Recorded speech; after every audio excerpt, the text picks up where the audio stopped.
Game Connect.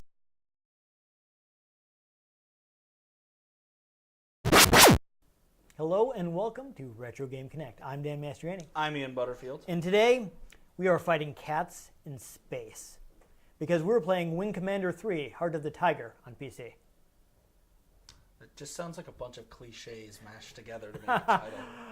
You know, I feel like it probably kind of is. You know, Heart of the Tiger. the series takes a lot of inspiration from various sci-fi that the creator was into. So it probably is kind of a mashup It's of the heart of the tiger. This is not the same song. similar to but legally distinct from. The real one. You'll never sue us because you can't prove it. And we're changing the melody of the heart of the tiger. There we go. There you go. Yes, exactly. Yes. Fishing Baki Balboa.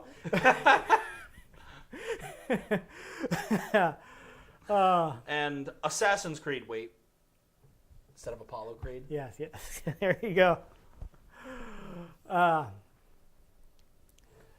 But not Austin Creed because he has his own YouTube show. Anyhow, this game was created by a man named Chris Roberts. Chris Roberts, interesting story is like he grew up in Manchester in the UK, but he was actually born in the US because his father was a university professor. You know, he worked at the University of Manchester. He was actually on a research trip in Guatemala for about a year, and you know, his wife was pregnant at the time, and they decided that it probably wouldn't be a good idea for their son to be born in the Guatemala. So his mother's actually American, and she was. They decided that the best thing to do would be for her to stay with her parents for a while, have the baby there, and then come back and meet him in Guatemala after, you know, they could travel again. So he was actually born in the U.S. though, since his father is British and, you know, he actually grew up in the U.K. He first got interested in computers because his father, I guess, he's probably a bit of a techie. He actually had an Apple II in his department at the university. It wasn't actually, you know, they weren't actually in anything technology related, but they were able to say like, oh, we're using it for word processing. He may not have strictly needed. I get the impression that he may not have strictly needed an Apple II for that, but maybe he kind of wanted one. They gave him an excuse to get one, and so, you know, he'd get to play, and Chris would get to play with it on the weekends, and he'd play games on it. And when he was younger, he used to, you know, like to draw and do art. So he became like really just entranced with the Apple II's ability to put graphics on the screen and animations and things like that. Yes. Of the Apple II. Yeah. Well, if you hadn't seen a computer before, that would be pretty impressive. I'm just saying. It's always funny going back to old games that I have played before and realizing, wow, these look like crap. Yeah. Oh, no, when at the time it was amazing. I mean, I remember, I've told the story on the show before, like how blocky and ridiculous does original Virtual Fighter look now? Right? But when I first saw it in an arcade, it was like... I bought... it was jaw-dropping. Halo the Master Chief Collection that has the remastered Halo 2, and you can switch back and forth, and I'm like... Honestly, you know, that game doesn't even look that bad. But it looks so much better two generations later. Yeah. Oh my god, especially the cutscenes. You know, when I was really young, I played like the Star Wars arcade game from Atari, and like an arcade in Las Vegas, and I remember being impressed by that thing. That thing's wireframe graphics. Yeah. They're not even filled in. Yeah. You can see the starfield behind through the TIE fighters. Yeah. But, you know, I was playing Star Wars, and it had voice clips from the movie. Like, I'd be playing, and I'd hear Obi-Wan telling me to use the Force, and I'm like, this is the most awesome thing ever. And then they didn't get real voice clips for the game later. No. When we got, hey, yo, it's a trap up in here. Yeah. You would think the guy that played Admiral Akbar would be a little easier to get than Alec Guinness. Well, but they probably just ripped straight from the movie. I'm pretty sure that's what happened, yeah. I don't think you got Alec Guinness. No, he did not record new Star lines. Wars No. After 84. Never again. No. Never again. Especially not today. Yes, no, he's not available. Even though he was technically in The Force Awakens. Yeah. Anyhow, we need to... I mean, this is slightly irrelevant in that, hey, Chris Roberts likes Star Wars. Definitely had some influence on Definitely, this game. it did definitely influence. But we want to talk about how he got into programming. We said that he enjoyed working the Apple II. So around 12, he and a friend actually enrolled in an extracurricular course at Manchester University. And it was basically, back then, you didn't have game programming courses, so it was something like practical, like business software and things like that. But they basically sit in the back and try to figure out how to make games. Solid. They spent a lot of time ignoring the lectures.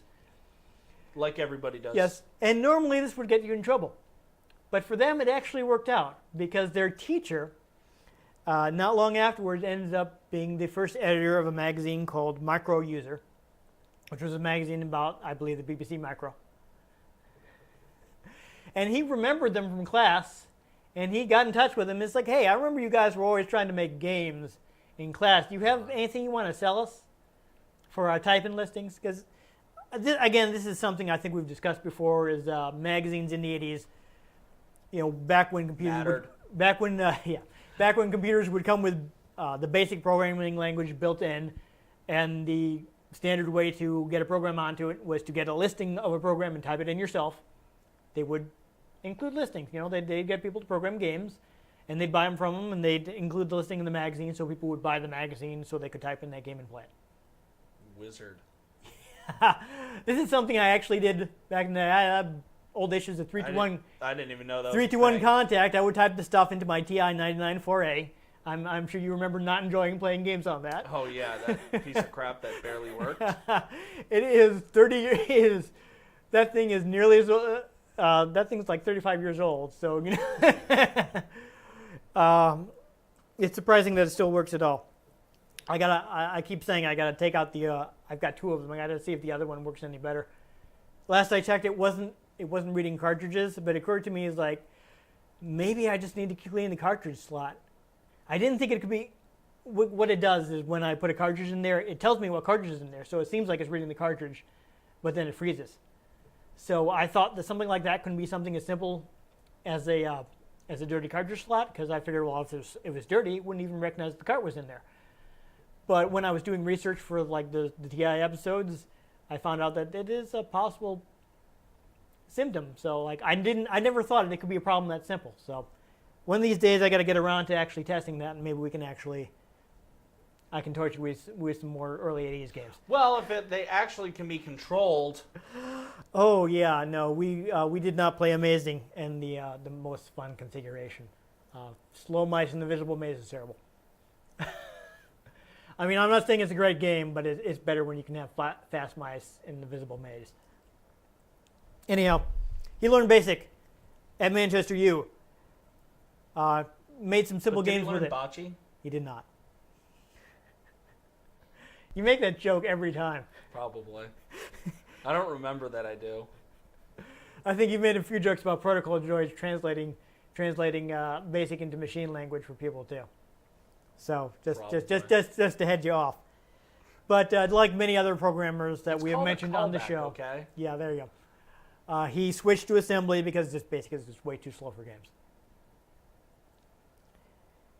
Anyhow, time passed. He actually ended up enrolling in the University of Manchester, which probably makes sense because his dad worked there.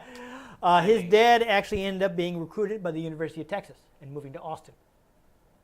Interesting. So, while he was in school, and since he was in school, he stayed behind and kept attending University of Manchester. Well, at a point where he's taking a year off from school. And he decided, well, I'll go to the U.S. and visit my parents.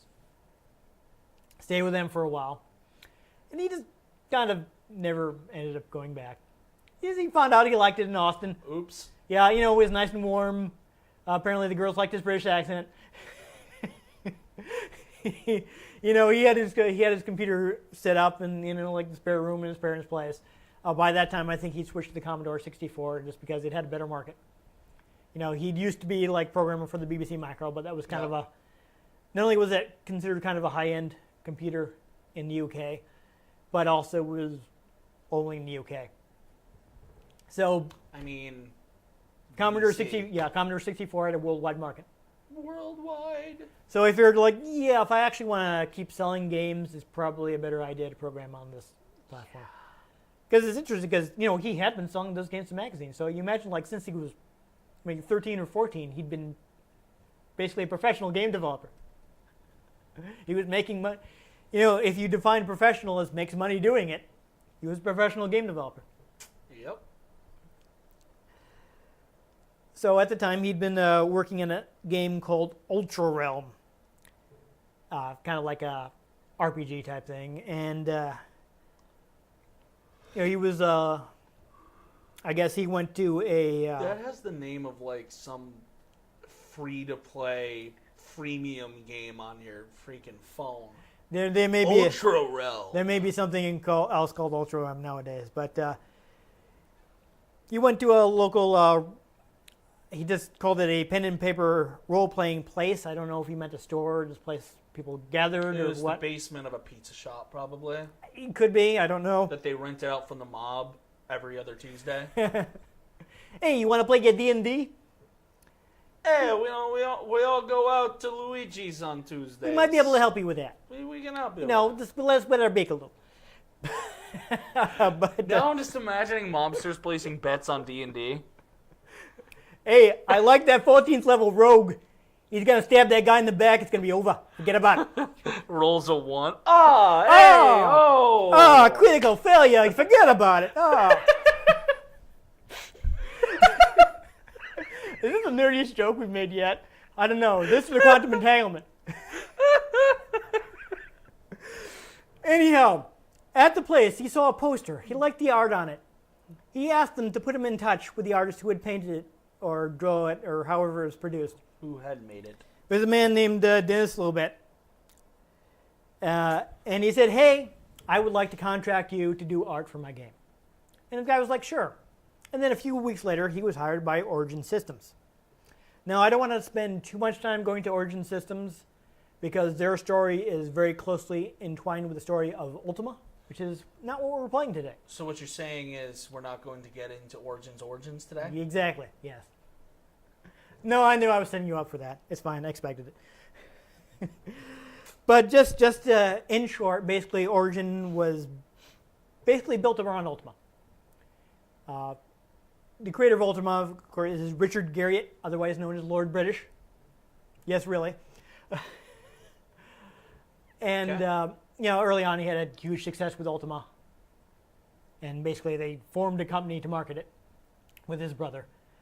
And it was basically their flagship product to the point where, yes, they published other things, but nothing really sold on the level of Ultima. Like Bungie and Halo. Yeah, it was probably kind of a problem because that's not a great business model to be like, these games sell okay but don't really make a ton of money, and most of our revenue comes from Ultima every 2 years.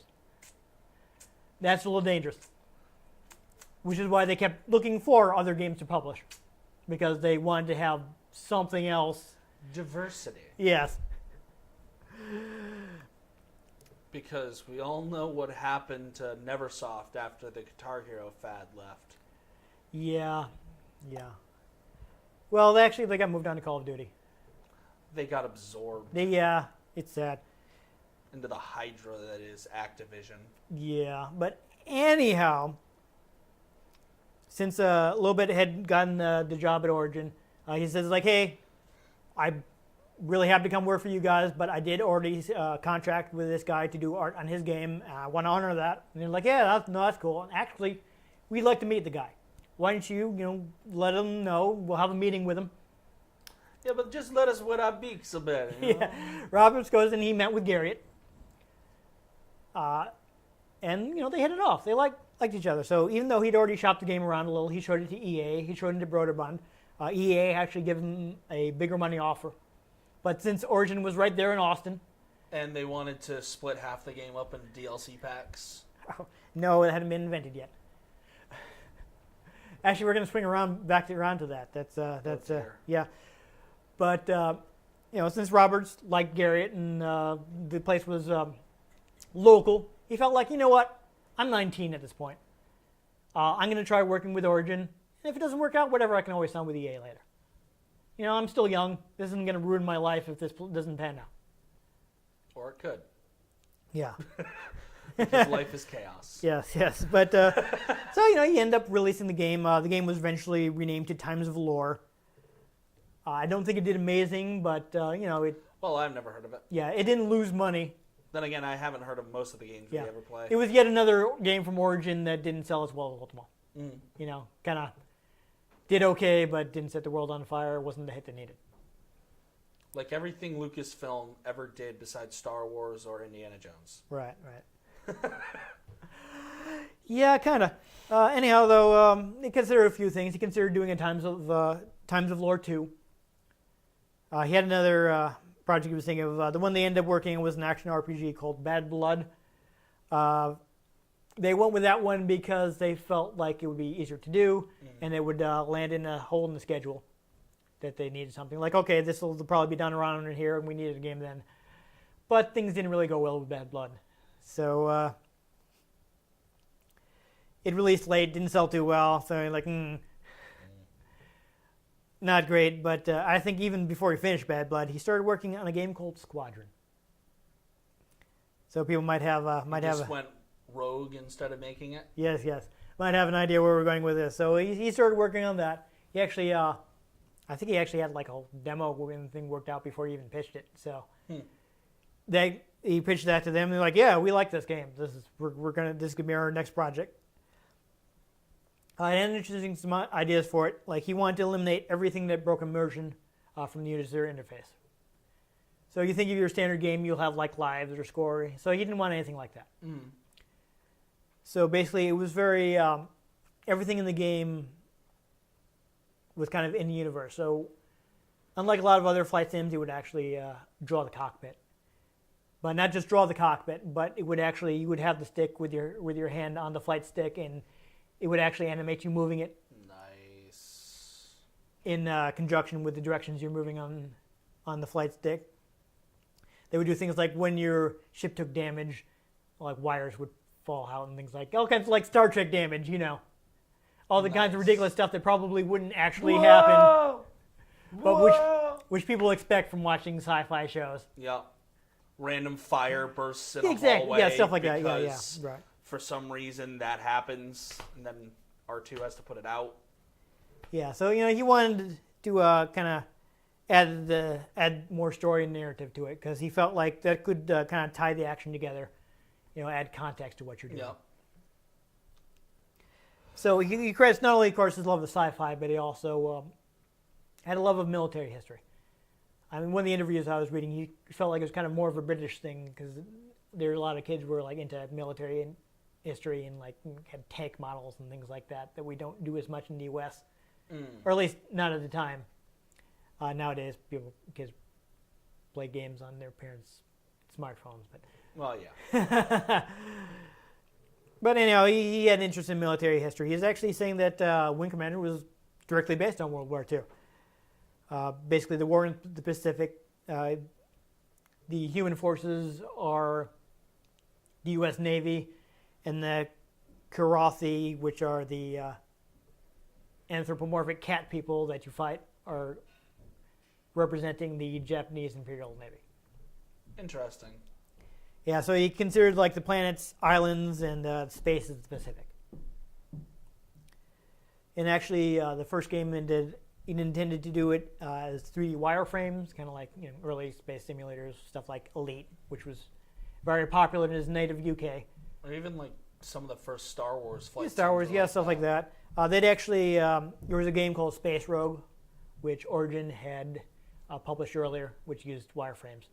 So he originally intended to kind of do it like that. But he changed his mind after seeing a LucasArts flight sim called Battlehawks 1942, which used kind of more of a sprite-based thing where you have like the 2D bitmap graphics and they scale them in and out, and they draw different angles of the thing and switch them around. Actually, at one point the game was going to be top-down, and he ended up using the technique. The tech that he developed to do the sprite rotation for turning your vehicle to switch between all the different views. Oh. So That's the first two games were more 2D based. But then they were like, you know what? For the 3, we should add another dimension. They should, but before that, the way they got to that, first off, I think I should mention that. No, I think this actually does apply to the first one. Previous games, coming from the UK, where most people had tape drives and not floppy disks, you had to be very efficient with your programming because you had to be able to load it off a tape, which takes forever, and fit it into like a Commodore 64's memory. Because you don't have random access on the cassette tape. You can't load more data whenever you need to. No. You have to fit that whole thing into the memory at one time so that you don't have to go back to that slow cassette tape to load more. It just kills me that old computers used to run off tapes. Oh, it used to kill me too, because speaking of the TI, I had a couple games that loaded off tape. Now, complicated games, text adventures. No pictures, just text, literally took around a half hour to load. It was torturous. I'd be like, man, I'm bored, there's nothing on TV. I'm going to play one of these text adventures. Oh, wait, I'm going to have to find something else to watch because it's going to take a half hour to load. Ruined a lot of afternoons. It was not fun. Yeah. I do not recommend loading games off cassette tape. It's not fun. No. But he got used to being very efficient. So this is kind of the mode he was in until, for some reason, he was in Baltimore at a press day for Microprose. At that time, Microprose was still basically flight simulators. Yep. Basically, he met their founder and star developer, Sid Meier. At the time, he was working on a game called F-19 Stealth Fighter. And he demoed it on what was the then brand new 386, the new Intel processor. Oh, man. Yeah. That was the latest processor at the time. It was significantly faster than what was coming before it. So this is basically I'm saying it was a bleeding edge at the time. And he sees this game running on what at the time was a bleeding edge computer, and he's like, you know what, forget it. I'm not coding to the lowest common denominator anymore. Nope, I want to do that. I want it to look pretty. Yes, I'm going to push it. I'm going to code for bleeding edge hardware. To the limit. Exactly. It's like he was done. No. Yeah. I should mention, of course, we mentioned that the game was called Squadron Production. Eventually they shifted the name to Wing Leader because they thought Squadron was a little too generic. But they did trademark search, found that Wing Leader was a little too similar to some other existing trademarks. So they ended up with like the third choice, which would have been Commander. Which is kind of ironic because at the very least, the first game, you only ever have one wingman. You're not actually commanding an entire wing. Well, I mean, each ship has 2 wings. Yes, there we go. But they ended up demoing the game in the 1990 CES, the Consumer Electronics Show, which is before the advent of E3. And it was a huge hit. Like, huge. Basically, their booth was mobbed for the entire show. Hey, we'd like to play this game up in it. Yeah, you got this wing leader. I like this wing leader. I can lead a wing. It sounds good.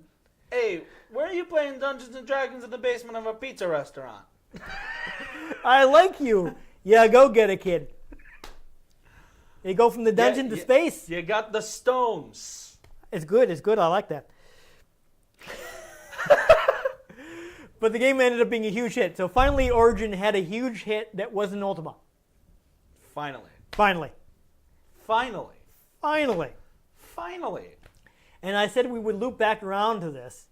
You made a joke about DLC, but in a way, this game kind of created it. Because seeing the game was so successful and knowing it would take a while to make a proper Wing Commander 2, Roberts got the idea of like, we've got a bunch of leftover assets that we couldn't fit into the first game. Mario the Lost Levels? Yes. What we can do is we can kind of package these together as kind of expansions. Because going back to D&D, he remembered that D&D would sell these campaign modules, right, to expand your game. Yep. So you think like, these can kind of be like a campaign module. People can buy these like little standalone expansions to the game, get more Wing Commander while they wait for us to make the proper sequel. So he kind of one of the early, expansions to games. He may, in a way, be responsible for DLC. Well, Yeah. to be fair, it's really the microtransactions Yeah. that's really the problem. Yeah. But these, for the first two games, big hits. Blame Angry Birds for that. Yes. The games were very popular. Actually, I should skip ahead a little in my notes here to mention that Origin ended up being bought out by EA. And eventually Roberts would leave because he didn't like the direction that EA was taking Origin. But at the time, they were actually instrumental in the creation of Wing Commander 3 because that game cost $4 million. Dang. $4 million. Development lasted 2 years. He credits their deep pockets for the fact that he was able to do something this ambitious. It is the first game in the series to feature real-time 3D rendered graphics. So, we're the first games that I think they did actually render the ships on a workstation or whatever, and just use that to create the sprites. Mm. But it was all pre-rendered and going into the game pre-made, and the game was just playing back the pre-made things. It was interesting, and actually what they would do to save memory is they would just draw the ship facing in one direction, and they would just mirror it if they had to go the other direction. Interesting. So all the ships in the first two games were symmetrical because they had to be able to mirror them so they wouldn't use up too many floppy disks. So they couldn't use the Millennium Falcon. They could not. But this is the first game that featured full 3D rendered. Yeah. And actually that led to things like they redesigned all the ships to work in their 3D engine. But especially the Kilrathi ships were now, in part to make them alien, in part just because they could do that now, they're all asymmetrical. Dun dun dun. Yeah, since they're full 3D objects, they didn't have to worry about mirroring them. They could just take this asymmetrical object and just rotate it in real time. Yeah. And also, it's the first game to feature full motion video cutscenes. Oh, FMV. Yeah. It's actually interesting, the cast that they put together for this game. So, this game features Mark Hamill. It features Malcolm McDowell. It features John Rhys Davies. It features, I think his name is Todd Gordon. I'm not going to tell you right now who he plays. I want to see if you recognize him. I think we should see him. I don't know if I know who Todd Gordon is. I didn't recognize him by name either, but then while I was doing the research, I saw some pictures of him. I know who that is. He's like a character actor, so I think you may recognize him without knowing his name. Okay. He's one of those actors you know his part, but you don't actually know his real name. Okay. I will give you a hint. He was from a popular 80s trilogy. And to clarify, I mean trilogy is, and I actually made all three movies in the 80s. Trying to think of what trilogies were actually made in the 80s. I'm pretty sure one of them might have spilled into the 90s, but Alien? no. Though I would say it is sci-fi. It's a bit happier than Alien, though. Now, and anyhow, to get to this new technology, they actually developed a game called Strike Commander, which was more realistic flight sim. But that was basically their testbed project for the new technology that they would use for Wing Commander 3. The team was actually built around people who played and loved Commander. A lot of the main leads that they hired were people who not only had experience with 3D, but had experience with Wing Commander, yes, I really want to work on this. Mm. And they actually got, Hollywood, not just the actors, but they were contracted with people who had actually worked on films to help produce the live-action cutscenes. I mean, you got Gimli, President Eden, yes. and Luke Skywalker in your film. Pretty much. In your FMV. Yes, moments. Yes, they do. All things that only one of them had done that thing by that point in the development of that, but those were the things I could think of them from. But they were all because I don't remember well-known actors. Malcolm McDowell's character from A Clockwork Orange. I don't remember his name. Oh yes, that was a pretty messed up movie. Yeah, it's a really good movie though. Really good. Oh yes, not family friendly at all. No, not at all. We do not recommend that movie to our younger viewers. So when it comes to adult viewers, when it comes to Kubrick movies, definitely better than 2001: A Space Odyssey. Yeah. I've never sat down and watched 2001, so I'm not gonna comment. It But takes I like forever for nothing to happen. I like Clockwork Orange a lot. Anyhow, the script was actually written by people who worked in Hollywood. I know this name. I'm trying to figure out where I know the name from because I checked his IMDb and I didn't recognize most of the stuff on the IMDb. But the script was written by Frank De Palma and Terry Borst. And I know Frank De Palma. I know that name. The only thing that I saw that I recognized was Tales from the Dark Side, which was like a late 80s like horror anthology, TV horror anthology. And maybe that's where I know his name from because I do remember watching reruns of that on the Sci-Fi Channel, so maybe I just saw his name in the credits all the time. Was Todd Gordon in RoboCop? I don't think so. Terminator? Nope. I think you recognize him when you see him. That's why I don't want to tell you. Because I want to see if you recognize him. But can you actually recognize anyone in the FMV in this? It's not that bad. I know it's pretty early FMV game, but it's not like you're not going to know who anybody is. But anyhow, they basically wrote a full script. Since it has branching paths, I should actually mention this interesting thing about Wing Commander is when you lose, like when you get shot down, you don't just die and get a game over. You go on an alternate path. And basically, design idea they had for it is like you continue with the game no matter what. It's just if you keep getting shot down, you get on a worse and worse path. The water goes more and more badly, and the stages get harder and harder because you're stuck using a crappy vehicle. But that's part of the immersion that they wanted to create. They don't want it to be like, oh, game over, just try it again. I mean, you can save before every mission and do it that way, which I think a lot of people did. Yeah, probably. But they didn't want to create the option.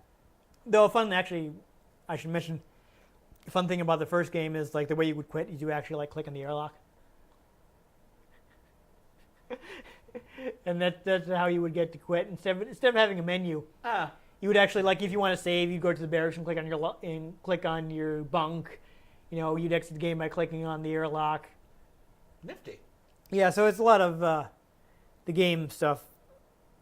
They kind of wove, instead of having a menu and taking you out of it, they kind of wove it into the in-game world. Yeah.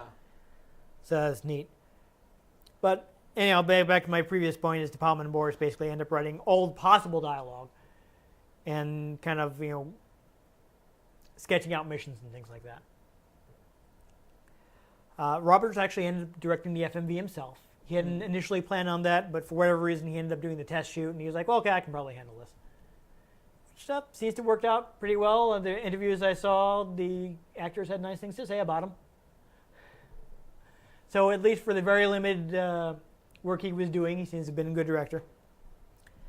The reason that he actually moved to FMV for this game was that, compared to the graphics they could do on computer at the time, they felt like they could get more nuance and emotion out of a real actor than they could out of something they could draw on the limited resolution they had. So basically it was just shot on the green screen. They would actually CG model most of the backgrounds. So basically, the actors had marks and they would do their lines. So it was like the Star Wars prequels. Yeah. They couldn't really do walk and talk for Wing Commander 3 just because they had a stationary camera.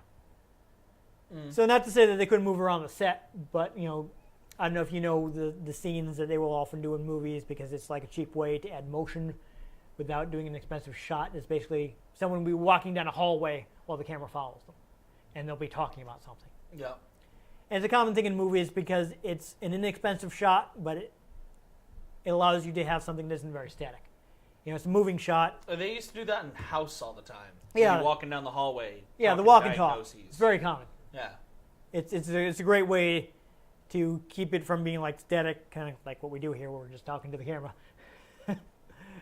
We're talking to the viewer at home. Without spending a lot of money on adding stuff to the background. Anyhow, I saw an interview with Mac McDowell. He's saying he basically shot all 18 of his scenes in 2 days. And the reason that he wanted to get on board with the game was, he's kind of interested in seeing what the cutting edge was. He also felt like, well, this may be something that Hollywood goes toward and gets strikes off, and I want to see what it's about. So I can be on the ground floor if it ends up being a big thing. Yeah. Talk about having a lot of fun on. And if it doesn't become the big thing, well, he's Malcolm McDowell. What's Yeah. going to go wrong? He'll be fine. But everybody seemed to have fun. Like the interviews I was seeing with the actors, everybody had nice things to say. Malcolm McDowell was talking about joking with John Rhys Davies about being in the Royal Shakespeare Company and telling lots of reference. Mark Hamill was saying what a good time he had working with Malcolm McDowell and all of these experienced actors. He's like, I'm just Luke Skywalker over here. Yeah, well, it's funny. Roberts was saying originally he was like, is it really a good idea to cast Luke Skywalker in our game? Because the character that I want to have is somebody who's been involved in the war. Because this game is set something like 20 years after the previous two games. The war's been going on for an interminable amount of time and it's starting to really just drag. And so this guy is someone who was like a hero when he was young, and now he's older and more experienced, and like, oh, that's pretty much where Luke Skywalker would be. This is a good idea. Yes, we'll do this. The Force Awakens? What? Yeah. Though it's actually interesting that Mark Hamill is actually saying that originally they were looking at him to play the role of Maniac, which is whose personality is kind of what you would expect from a guy whose code name is Maniac. Kind of Joker-esque. Yeah, and he felt like that would be good. He hadn't done the Joker yet, so he felt like that would be something against type that he could work on. So he was interested in the part, but then they ended up finding Todd Gordon, who was much better fit for the part. And they said, hey, do you want to be the main character instead? For a while, he was like, I don't know. That's not what I signed up for. But then he was like, you know what? If I play the main character, I'm basically going to be here for the whole thing. I'm going to see exactly how this kind of thing works. It's going to be a great experience. I'm going to get to be the guy that understands interactive movies. Yeah. So, that sounds like a great opportunity. Yes, I'll play the main character. Nice. So, another tidbit, apparently the animatronic suits for the Kilrathi were actually created by Precision Effects, who apparently did special effects for The Abyss. Nifty. Yeah.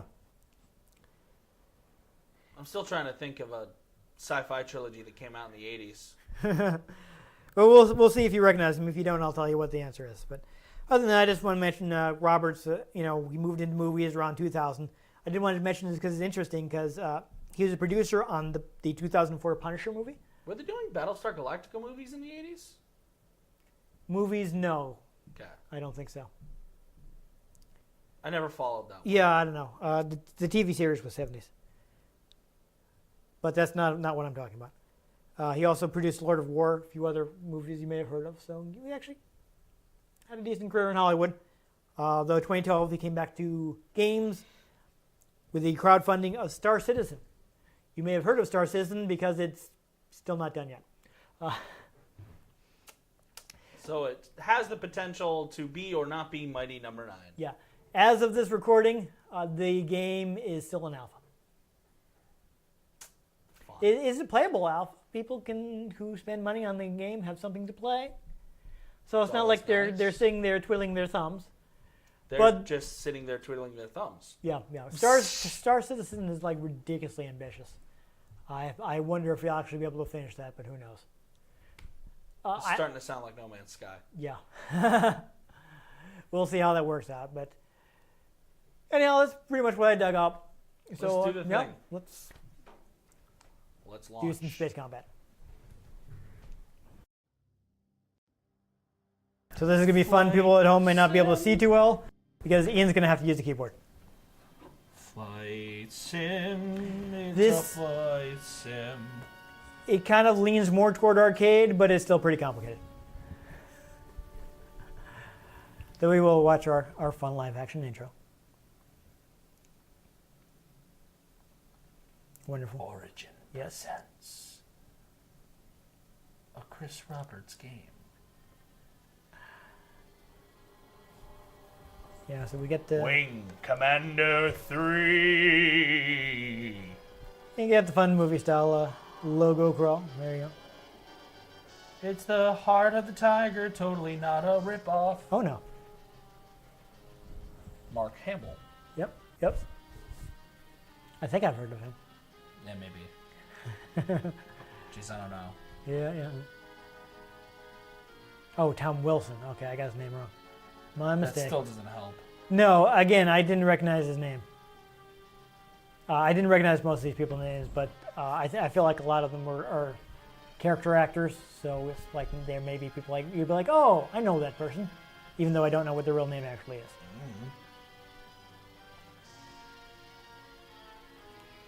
It's very movie style, right away. Yeah, we did our credits in space, but we decided against the crawl because we already have Mark Hamill. Yeah, they probably needed to be careful. You got a wormhole though. That's fun. Is he related to Fred Savage?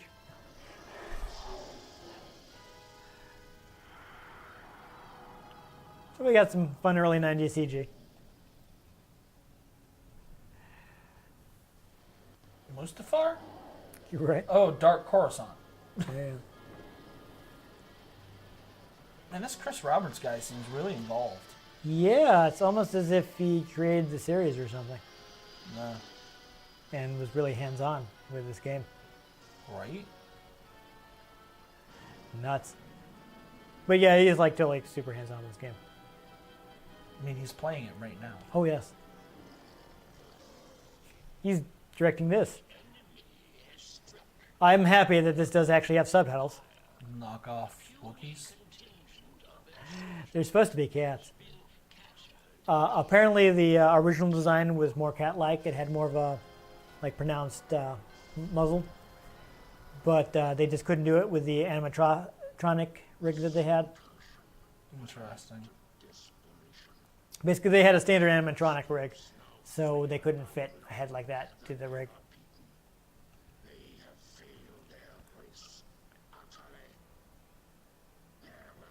I mean, for 90 CG, the backgrounds don't look too terrible. No? I mean, obviously the game doesn't have a super... Even though the budget's really big for a game, it's not super big for a movie, so maybe the cats aren't as fantastic as something else, but you know. Oh, they got disintegrated. Awkward.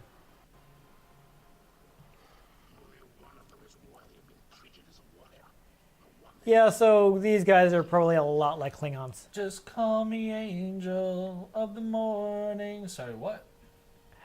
The Karathi are probably kind of, you know, Klingon-y. I don't really know much about Klingons, so you're losing me. And they're all about honor, it is a good day to die. Yeah, like that kind of thing. Witness me. Yes. I just had a ton of stuff that I didn't feel like we had time to go over in the opening. But something that like one of the designers felt didn't really come through with what they were able to do with the live action scenes is he wanted to design the Karathi to have like a lot of spikes and jagged edges and things like that because the concept of the race was they'd never really been at peace. Always Their entire history was... So they evolved that way? Yeah, basically what happened was they were constantly at war all through their development. They had lots of warlords, and the only reason they have a unified race now is just one of them finally managed to consolidate everything. And by that point, they had space technology, so they went out to find other people to conquer because they didn't know any other way of life. Like the Krogan. Yes, Mass Effect. I think so. Hey! Yeah, I know that those guy. guys. Yay. It's like, wait, shouldn't he be shorter? I don't know, right? Yeah, so apparently your carrier gets blown up, so you get stuck on another one. Which is your excuse to kind of start back from square one a bit. Despite the fact that you're a decorated war veteran. I like that he still wears a poncho, like Luke. There you go. It's very useful clothing. Yes.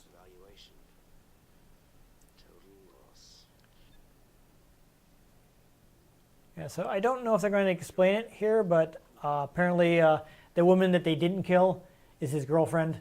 Yeah, they kind of explained it. Okay. I was looking away from They the subtitles. inferred it. Yes. So, I'm guessing he's going to spend a lot of the game under the impression that his girlfriend is dead. Yes. He calls him Laddie. Laddie. Yes. Unfortunately, we have the volume down, so we can't hear what sort of accent John Rhys Davies is putting on. Although I'm guessing it's one like this if he's calling him Laddie. Yeah. Apparently, he also plays. Wipe transition. Apparently, he also voices one of the Kilrathi. Nice. Which is kind of funny because it reminds me of how he played two parts in Lord of the Rings too. Which always kind of bothered me because he does the exact same voice for Treebeard that he does for Gimli. That he does. But hey, here's Malcolm McDowell. President Eden. Yes. And, it's like I know Malcolm McDowell, but I'm having a really hard time thinking of any of his parts. He has so many random ones. Yeah. I mean, probably not as crazy as Tim Curry. Yeah. I mean, he shows up in Community at one point. Yeah. Tim Curry was the villain in Superhuman Samurai Cyber Squad. I'm like, really? Tim Curry? What are you doing? You're better than I this. think Tim Curry just did whatever he wanted when he was still acting. Yeah. It's like, wow, this is like low-budget Power Rangers wannabe, and you are playing the villain. It's like, how did they afford you? I was bored. Yeah. No, thanks for that. We get amazing things like him in Command and Conquer Red Alert, so To be fair, I shouldn't complain. if I was a famous actor, I would take random crap parts just for the lulz. Just for fun.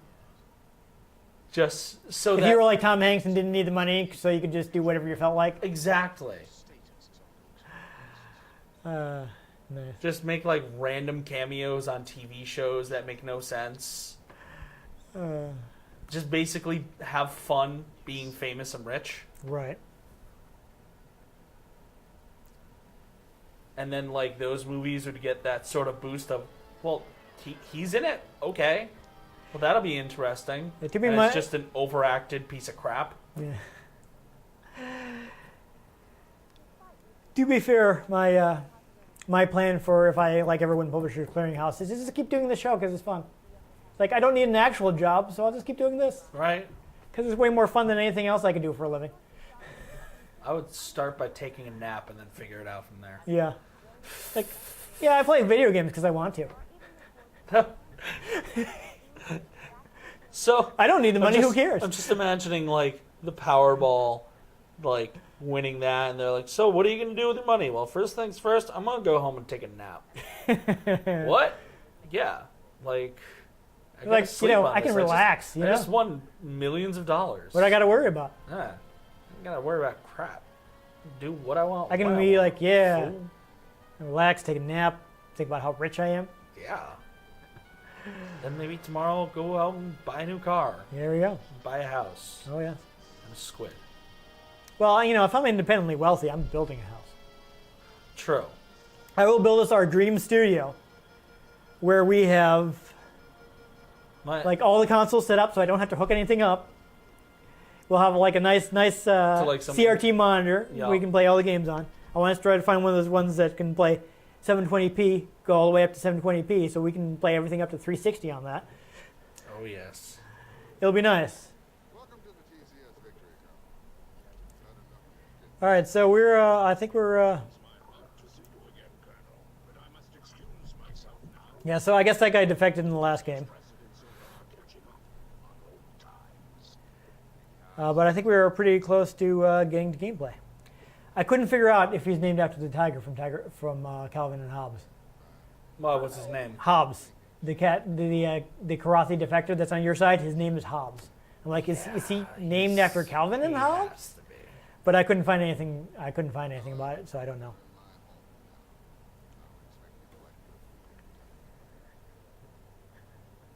I've been with the Victory most of my career. So yeah, you get a lot of. This is interesting because you got a lot of grizzled veterans because this war has just been dragging for decades. Yeah. So it's an interesting. It's an interesting dynamic that you don't see in this kinds of fiction a lot. a lot of times you get a young hotshot, but they did that Yeah. story, and then they did the story of the tired veteran.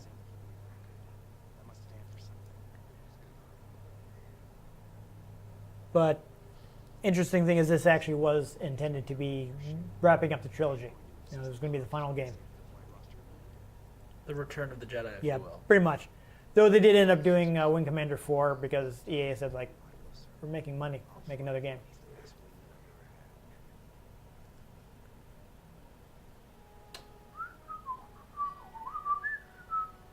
So any minute, I think it's going to drop us right into the flight deck.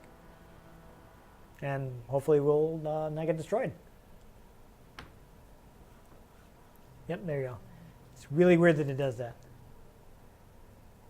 So what you can actually do, this is interesting, you can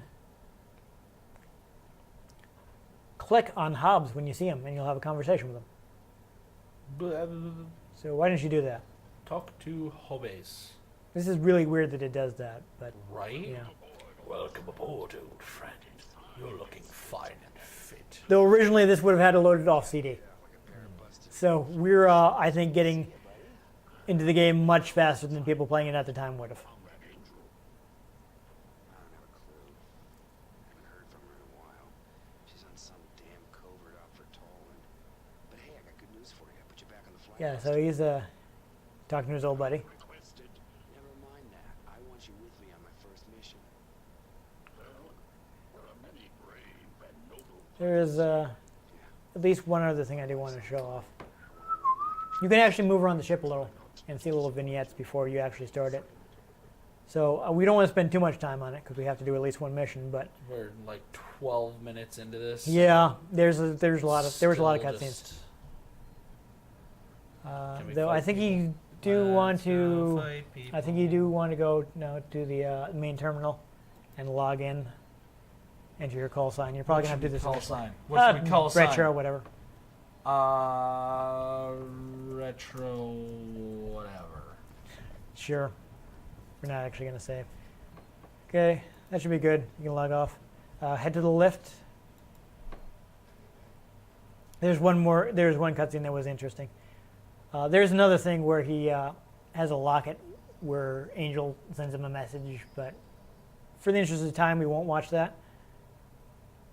Oh, is this the guy? Talk to this guy. Ah, Hey. no, it's Rollins. This is the guy. Nah, that's not him. Lieutenant Rollins, comm exec, welcome aboard. Yeah. I still can't think of a movie trilogy that was exclusively released in the 80s or at least 80s and early 90s. Yeah. Bugging the hell out of me. Yeah. Looks like I might have to edit this. Yeah, you haven't been monitoring transmissions like I have. If you did, you jump sector and Play along with him. Okay, so yes, there you go. You get dialogue choices, so I'm glad we did this. So you can either play along with him or... I don't know think what he he's a loon. said, but he's a loon. Make Mark Hamill be mad at people. another dose of paranoia from Radio Rollins real soon. Yeah, so these can actually affect things that happen later in the game. Could even save your life. So that's fun. I'm glad we did that because we got to show that off. Dun, dun, dun, dun. But we want to go to the galley. So right now we're on flight control, so we need to go to the living level.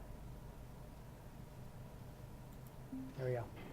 Bubble, bubble, bubble, bubble, bubble, bubble, bubble, bubble. Another little cutscene. What came out in the 80s and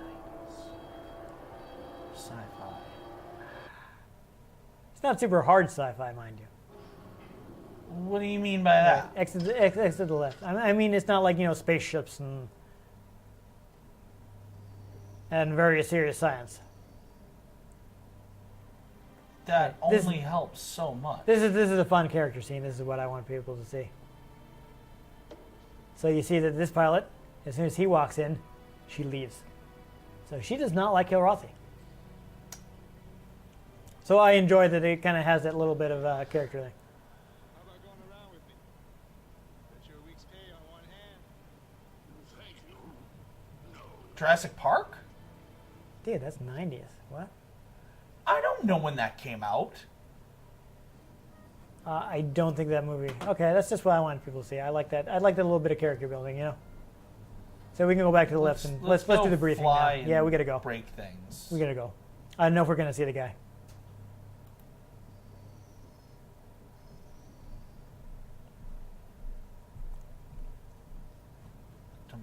So flight level. Maybe he'll be in the briefing. If not, I'll just have to tell you. That would be disappointing, but we'll see. I don't know if I don't know if he's like part of the crew either way. He might arrive later as reinforcements. Crew, part of the ship, part of the crew. What? That one went right over my head. Pirates of the Caribbean. It's been a while since I watched that. I don't think I ever rewatched them either. So yes, you want to attend the briefing? Attend briefing. Yes, we tried out the simulator a little before we started the episode. So I didn't just immediately crash the ship. Exactly. Come in, Colonel. It's time to put the reputation of yours to the test. Combat intelligence tells us that the Karate presence is Even a little, in the seating system. so 90s. Many Bothans died to bring us this information. Yeah. You know, they keep saying that. Well, what is a Bothan? I don't think I've ever seen one. They had a Bothan alien in EU, but that's now Legends. It was actually semi-Kilrathi-esque, Oh, but without the extra like hair, interesting. but had the elongated face. Oh, okay. Very cat-like. So you can pick your wingman. Is he your only choice? Yes. Okay. I guess we're not going to see him yet. I will. Hobbs, you're on my wing for this. What's the blasted movie trilogy? Dismissed. It's Back to the Future. Good luck. I've never seen them. You've never seen Back to the Future? Never seen Really? Back to the Future. Oh wow, Yeah, those are great movies. I've heard. I've never. Yeah. Well, I guess I'm just going to have to tell you. Just Basically, the tell actor that plays me. Biff Tannen Oh, is in okay. this. Yes. Um, I guess you want to talk to Rachel. Is this important? I'm not sure. I didn't get this far. Rachel Coriolis, welcome to the Victory, this is Colonel. when she kills you. Did you fly Yeah. with Hobbs on this one? Hey, you got a problem with that, Chief? No, sir, not at all. I think it's about time. That cat's one hell of a pilot. All right. So I mean, Here she is, one hell I- cat. her I don't She's recognize, I don't know. Prime, loaded, locked, and ready to kick some ass. Thanks. What about ordnance? oh, this is useful. It's telling you Download what kind of questions next to me. ship you got. Know about the weapons requirements, so I you're set to go. dope out the weapon requirements. What? In the I future, guess. Colonel, you have the option of choosing your own weapons, or you can trust my judgment and fly with my default. Oh, explain game mechanics, so that's useful. Promise, Colonel, never to disappoint. That's The wrong good. flight suit. Should be orange. No, they're getting in trouble. Okay, so do we activate the terminal, perhaps? And duty. No, that's for saving. Log off. Nothing else you can click here? No, that's just a background thing. I've tried Click it clicking that harder. before. Oh, there you go, fly mission. That might be it. Maybe. I don't know. Could be, possibly.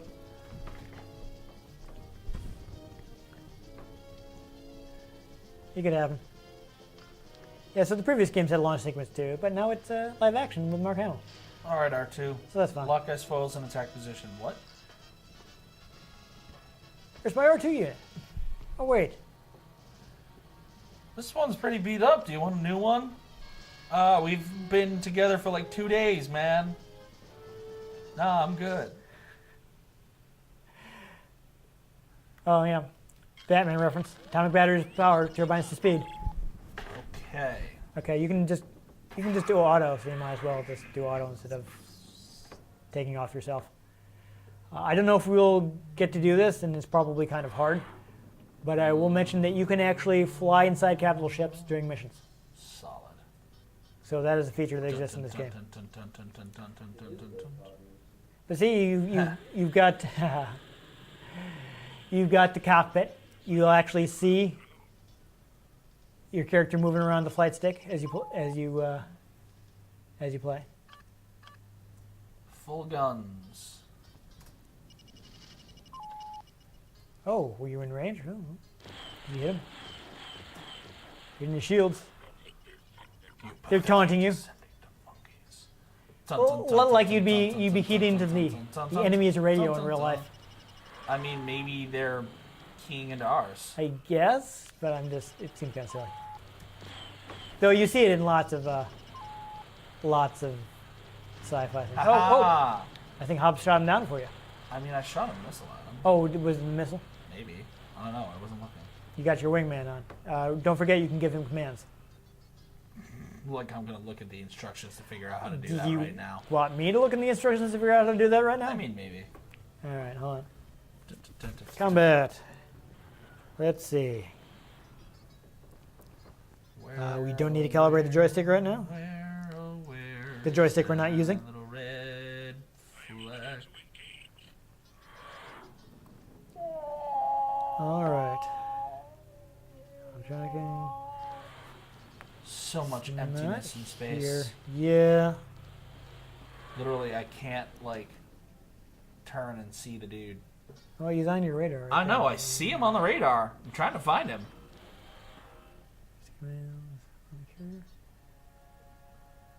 Looking for it. Oh, you can drop decoys. That's neat.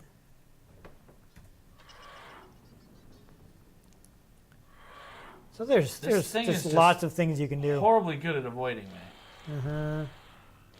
Well, at least it hasn't blown you up yet. So, I you know, think Hobbs is at least keeping him distracted. that's good. Communications is on C, so maybe that's how you'd be able to. So I guess you would hit 1 to talk to Hobbs. And you can, like, get a status. Yeah. Yeah, there you go. Maybe you can get him in a pincer maneuver. See, I said it right this time. Ooh, I don't want to he's- waste all my missiles yet. Yeah, good point. I don't know how many enemies you have to take on. Did it say? Nope. I mean, I've only got one left on the radar. Yeah. Now you're in close range. You can. Ah! Let me see if I can figure out how to lock onto that guy. on there. You can lock target with the L button. That might help you. Nope. Oh, maybe?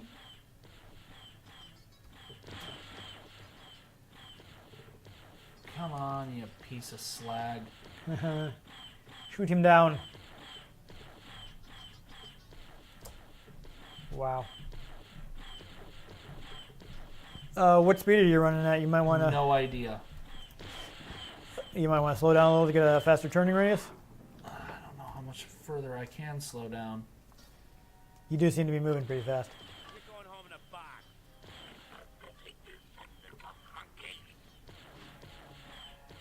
Seems to have a problem with monkeys. I don't know what's up with that. I mean, I like Last Strange Clarksville. I don't know what his problem is.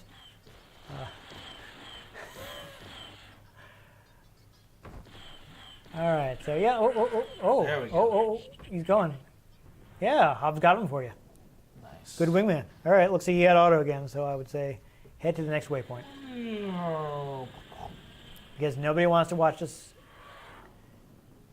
flying aimlessly through space. It's like, hey, here's a video of us taking 20 minutes to reach the next sector. Yeah, nobody wants to see as that. well. I don't know what kind of lock-on range you got on that. Well, we're gonna find out. Does it tell you if it hits? I don't know. Looks like you're actually got kilometers per second. That's interesting. Well, I imagine they'd be using kilometers in space. Yeah. It's hard to tell if the missile is hitting. Well, normally it would hit the shield. Yeah. The shield would flare. Yeah. Oh, watch out. I think he shot a missile at you. Mission objectives accomplished. Oh, you've completed your mission objectives. Get out of here. Okay. Did they actually die, or did you just not need to fight them? I don't know. I think Okay, yeah, so I think you're just landing your ship now. Looks like you're. It looks like your ship. Oh, do you have to land manually? That should be fun. check the controls. Oh, you got matched speed of target. Wish I'd seen that earlier. You can match speed with Y. All right.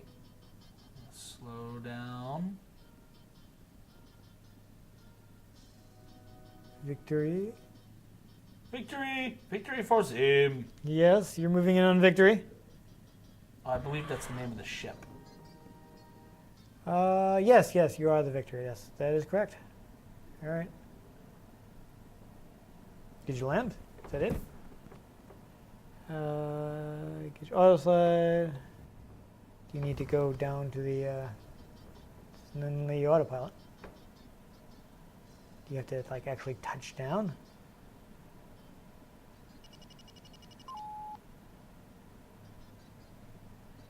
Ajax. I'm pretty sure you don't want to eject. No, Ajax. I know, I saw that. No, I'm looking at the controls and I'm saying I'm pretty sure you don't want to eject. You What definitely. am I locked onto out there? Maybe I need to go to the other ship? That looks like Hobbs is docked here. Yeah, I'm not seeing anything about docking. Why did you turn on the caps lock? Auto slide was a thing. I didn't know if that was a thing. It was the caps lock key? Yep. Oh. And you tried holding the caps lock. Also, these ships are all docked on the ceiling? Yeah, I'm not really clear what you're supposed to be doing here.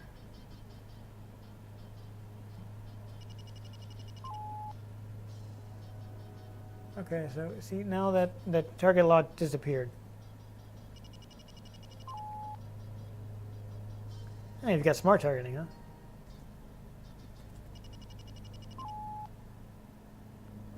Is there a... Yeah, you're just in your like stuff. He doesn't seem to have taken much damage, so that's good. Is there an option to check objectives? Oh, I'm looking. Shields, communications, damage repair, weapons, power, camera views, games.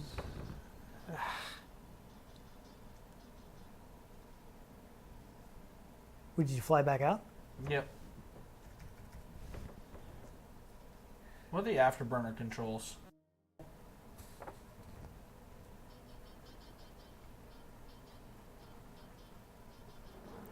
You gotta hold it. Yeah, I figured it out. Okay.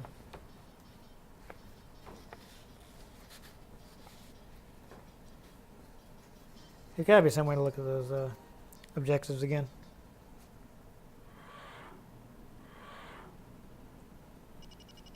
I don't know what it is. Tom Flarman. This is awkward. Nav map. Try displaying the nav map on in. We're seeing No, the it's objective return to the landing. victory. Return to the victory. All right, Okay. so you got to go back to the victory, and you got to figure out how to land. No.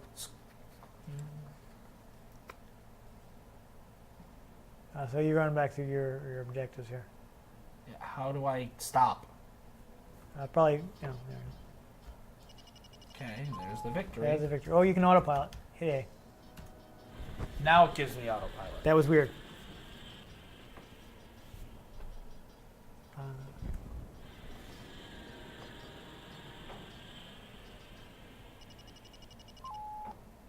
Oh, it sent me backwards. That's what happened when I hit the autopilot. Weird.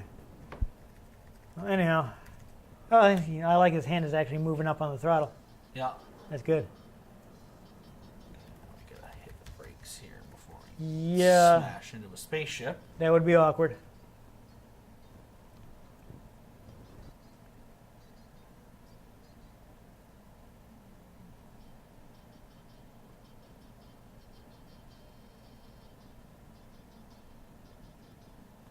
I mean, maybe slow way down and kind of. Nope. Oh, Oh, quick, slow way down, slow way down, slow way down. Stop it, stop it. Oh,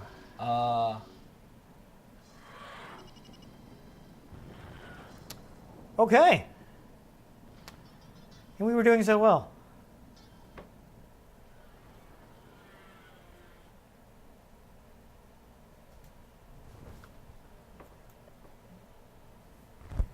Did you just die? Because you didn't eject? The colonel was a pilot who had all Oh my god. Oh. who had Oh, yeah, there you go. There's Biff Tannen. this man. Oh my god, I killed Mark Hamill. Because there are no controls to land in this game. Yeah, that was awkward. I mean, Is the sequel mission the search for Spock? oh, there we go. I don't know what we were supposed to do. I'm sorry.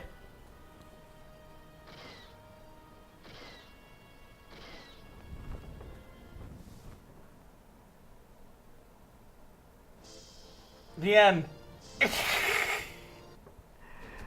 Oh, and here's where we would load, but never mind. So, you know, it was going well That was until we couldn't. bludgeoningly annoying. Yeah, until we couldn't figure out how to land. Landing is always the worst part of flight sims. Always. Not normally. It's so hard though. In so many flight sims I've played, like landing is just the hardest part of the game. Yeah, but this doesn't have any controls for it. I guess we missed something. I don't know. Doesn't have anything I didn't on the read the manual. controls. What do you want me to say? I just looked at the quick reference card. Nothing on the controls. Didn't have time. Well, I'm guessing it's not like a specific button. It's just a sequence of things you have to do. You know what I mean? Nothing on the controls. Okay. There's no de-escalate, nothing. I don't know what we were missing. Clearly, it's possible. People have beaten this game. It's annoying.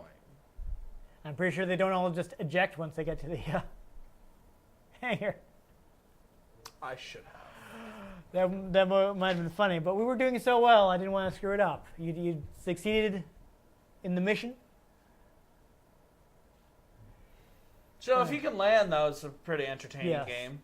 I mean, you know, you might not be working on a time constraint and could sit down and read the manual. Which reminds me that I actually put it on my phone and I could have checked and I didn't think of it until now. Awkward. I just completely forgot while we needed it, so that's fun. Yeah. I'm not even gonna look. It's gonna take me too long. Anyhow, Pole Series is available if you like flight sims.